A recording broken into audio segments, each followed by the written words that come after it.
வணக்கம் நண்பர்களே, அம்மாவின் அடுப்படி சேனலுக்கு உங்களை வரவேற்கிறேன்.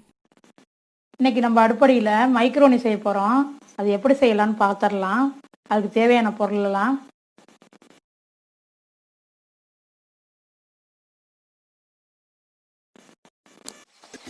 இன்னைக்கு மைக்ரோனி செய்கிறதுக்கு நான் தண்ணி கடாயில் கொதிக்க வச்சுருக்கேன். மைக்ரோனி வாங்கி வச்சுருக்கேன். நான் இந்த டைப்பில் வாங்கி வச்சுருக்கேன். 4-5 டைப் வருது. நான் வந்து பைப்பு டைப்ஸில் வாங்கி வச்சுருக்கேன். அதை நீங்கள் வாங்கிட்டு இது சீக்கிரமாக வெந்து போயிடும். அதுனா கொஞ்சம் வேகிறதுக்கு கொஞ்சம் லேட்டாகும். இது சீக்கிரமாக வெந்து போயிடும். நான் இந்த டிசைன் எடுத்து வச்சுருக்கேன். இப்போ அவிச்சு எடுத்துடலாம். இது கொலகொலப்பு தன்மை இருக்கிறதுனால கொஞ்சோண்டு கல் உப்பு போட்டுங்க. ஒரு ஸ்பூனு எண்ணெய் ஊற்றிக்கும். எண்ணெய் ஊற்றுனீங்கன்னா கொஞ்சம் வேகிறது வந்து நல்லா கலகலன்னு வரும். இது 3-4 டிசைனில் கிடைக்கிது. எனக்கு இன்னைக்கு இந்த டிசைன் தான் கிடச்சிச்சு. அதனால நான் இதை வாங்கியிருக்கேன். நீங்கள் வந்து எந்த டிசைன் வேணாலும் நீங்கள் வாங்கிக்கலாம். ஆனால் குழந்தைங்களுக்கு ரொம்ப பிடிச்ச ஃபுட்டு இது. நம்ம வீட்டிலே செஞ்சு கொடுத்தோம்னா ஆரோக்கியமாகவும் இருக்கும், நல்லாவும் சாப்பிடுவாங்க பிள்ளைங்க. கொஞ்ச நாள் நல்லா வேகட்டும். ஒரு 10 நிமிஷம் வெந்தோன்னா பார்க்கலாம். இப்போ வெந்துடுச்சு. இப்போ நம்ம வடிகட்டிடுவோம். வெந்தது எப்படி தெரியணும் பார்க்கணும் அப்படின்னு நினச்சிங்கன்னா, தெரியல அப்படின்னு நினச்சிங்கன்னா, நான் கொஞ்சம் அள்ளி வச்சுருக்கேன். இது மாதிரி இருக்கும், பார்க்கறதுக்கு இந்த மாதிரி இருக்கும். நீங்கள் அவிச்சது பார்த்தீங்கன்னா வெள்ளை கலரில் இருக்கும். ரெண்டுக்கும் வித்தியாசம் தெரியும். இந்த ஸ்டேஜில் நீங்கள் எடுத்துருங்க. அப்போ பண்ணிடலாம். இப்போ அடுப்பேன். இப்போ நம்ம வடிகட்டிடுவோம்.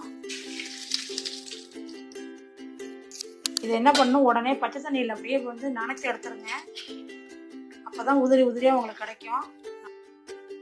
இப்போ நம்ம பச்சை தண்ணியை கொஞ்சம் ஊற்றிக்கிறேன். இது அப்படியே கிளறி விட்டிங்கன்னா உதிரி உதிரியாக வந்துடும். பச்சை தண்ணியை மேலே அளக்க ஊற்றிடுங்க. அப்புறம் கட்டி இல்லாமல் இருக்கும். அவ்வளோதான். பாருங்கள், உதிரி உதிரியாக இருக்கும். இப்போ நம்ம அவிச்சு எடுத்துட்டோம். இதை நம்ம செய்யறதுக்கு ஆரம்பிச்சிடலாம். இப்போ ஒரு பாத்திரத்தை வச்சு எண்ணெயை ஊற்றிக்குவோம். இப்போ தாளிக்கிறதுக்கு பட்டை, நட்சத்திர சோம்பு, கல்பாசியும் சோம்பும்,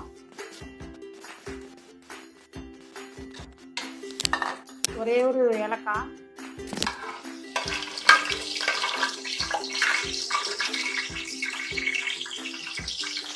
வெங்காயத்தை போட்டுறேன். ஒரு 4 வெங்காயம் அரிஞ்சு வச்சுருக்கேன்.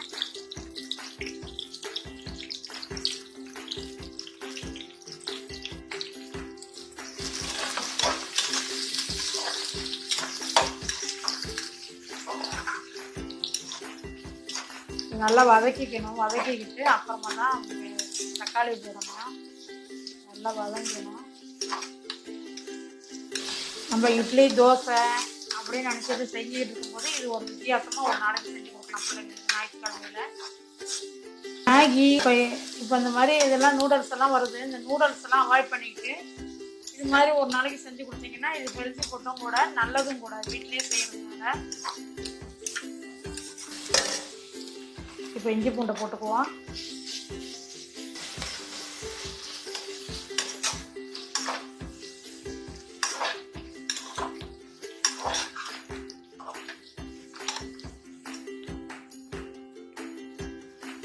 தக்காளியை போட்டுறேன்.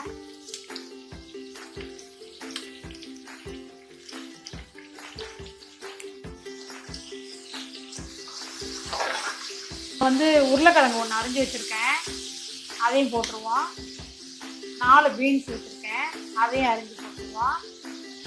ஒரு சின்ன கேரட் ஒன்று அரிஞ்சு வச்சுருக்கேன். காய்கறி வந்து போட்டு பிள்ளைங்களுக்கு கொடுத்தா ரொம்ப நல்லது. காய்கறி இல்லாமல் கூட பண்ணலாம். ஒரே ஒரு பச்சை மிளகாயை நறுக்கி போட்டுருங்க.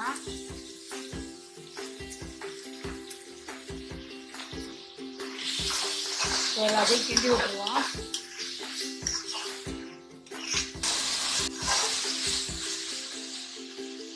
லேசாக அடுப்பை சிம்மில் வச்சுட்டு கொஞ்ச நாள் மூடி வைங்க, வேகட்டும்.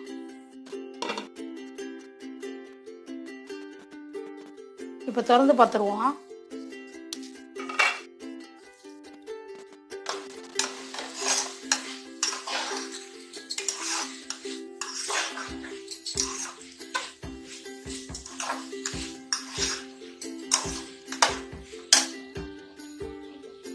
அரை ஸ்பூன் மஞ்சத்தூள் போட்டுக்குவோம்.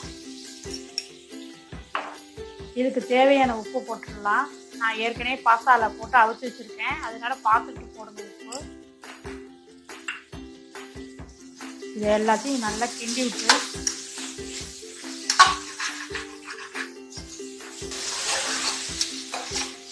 ஒரு 1/4 டம்ளர் தண்ணி ஊற்றி அப்படியே மூடி வச்சுருங்க, வேகட்டும்.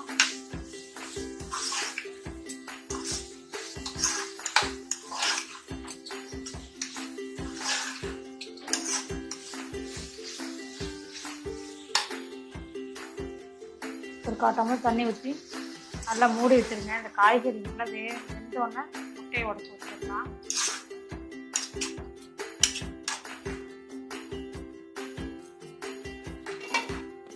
இப்போ நம்ம பார்த்துருவோம்.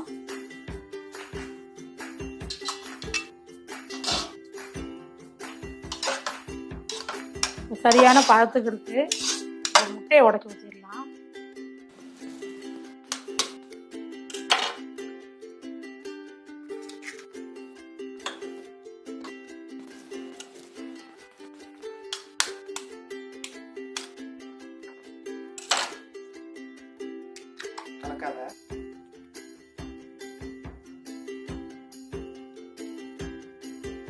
இப்போ நம்ம அவிச்சு வச்ச பாஸ்தாவை வந்து இதில் கொட்டிடலாம்.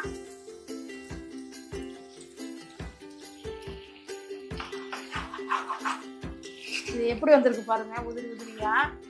அதனால நீங்கள் என்ன பண்ணுங்க, ஒரு தண்ணியில் சேர்க்கும் போது ஒரு ஸ்பூன் எண்ணெயும் ஒரு இது மறக்காமல் உப்பு சேர்த்துட்டு பச்சை தண்ணியில் கலந்து விட்டீங்கன்னா கலகலன்னு இருக்கும், உதிரி உதிரியா.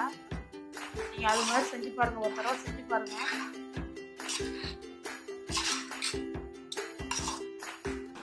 கடைசியில் மிளகுத்தூளை போட்டு தூவிட்டு இறக்கிடும். கொஞ்சம் காரம் சேர்த்துக்கணும்னா இன்னும் கொஞ்சம் கூட மிளகுத்தூள் சேர்த்துக்கணும்.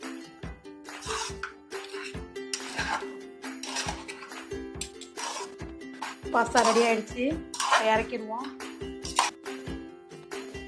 கொஞ்சமா இந்த வீடியோ பிடிச்சிருந்ததுன்னா லைக் பண்ணுங்க, ஷேர் பண்ணுங்க, கமெண்ட் பண்ணுங்க. ஃபர்ஸ்ட் தடவை நம்ம சேனலை பார்க்கறதா இருந்ததுன்னா சப்ஸ்கிரைப் பண்ணுங்க.